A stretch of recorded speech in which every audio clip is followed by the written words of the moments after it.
What we read in Matthew verse 13 is evidence enough as to why reading the Bible for yourself is so important.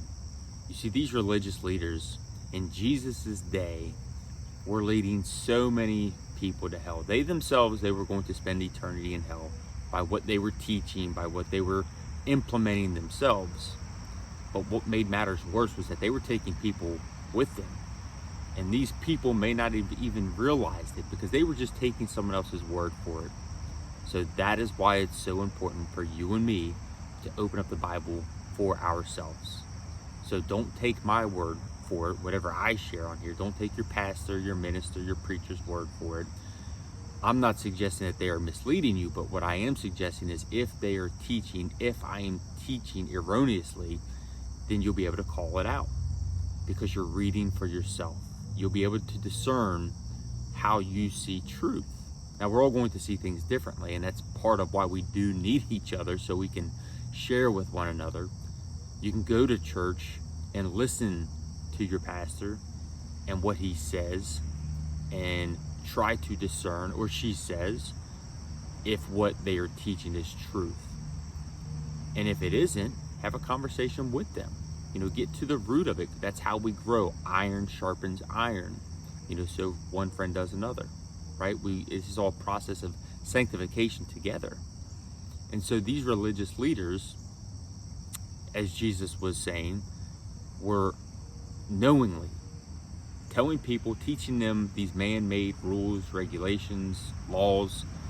They were knowingly doing wrong because they were hypocritical in their ways. They weren't doing the things that they were teaching, and the things that they were teaching were so cumbersome and laborious.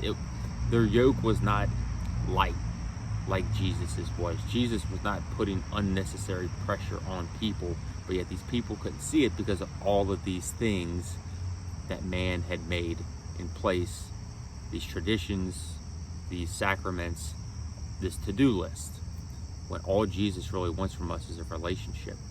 And when we pursue that relationship, we'll discover what it is that he wants us to do with our lives. We'll want to do some of those traditions and sacraments and things that glorify him. The disciplines that Jesus did, we'll want to do those things. They won't be a checklist of, oh, I have to do this. No, rather you will want to fast. You will want to worship. You will want to meditate, spend time in prayer. You'll want to spend time alone in solitude. There are so many things that we will want to do.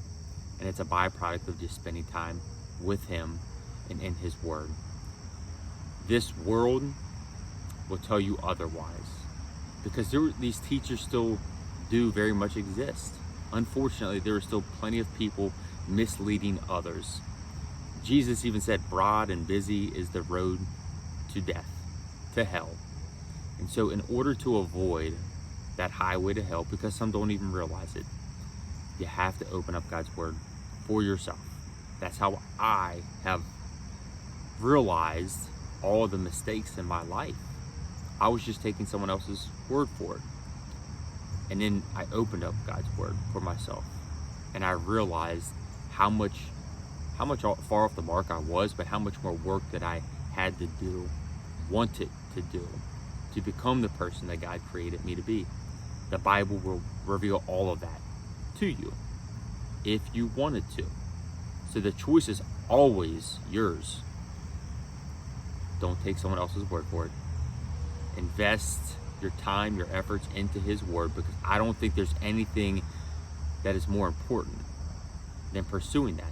Because everything that we think, we do, we pursue, it does have eternal implications. So the choice is yours.